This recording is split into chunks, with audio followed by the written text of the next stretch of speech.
大家好。跟观众朋友问好，这是严清标的网络直播初体验。那个节目是现场直播的，我有提醒过你哦，不然拿出来照一下这个。虽然主持人一直提醒不能剪接，严清标还是真性情，讲到正蓝宫烧金纸，还忍不住讲出了脏话。这个叫人卖办法嘛，上错。我啊，你庄卡人较土讲，你是。 安尼是闹的有什么意义？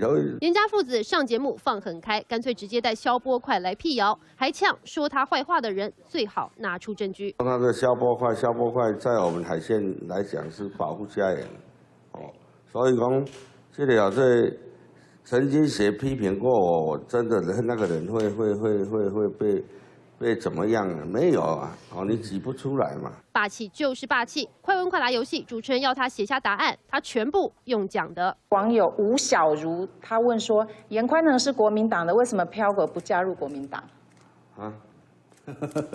而被问到这个问题，严清标语带保留：“你有没有可能更上一层楼，挑战台中市长？”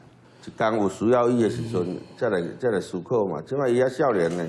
从空污讲到市政，再讲到地方服务。虽然严清标说严宽恒还年轻，这届不可能，但未来有没有可能角逐市长？严家父子想必已经在思考。三立新闻黄大峰、谢家璇台报道。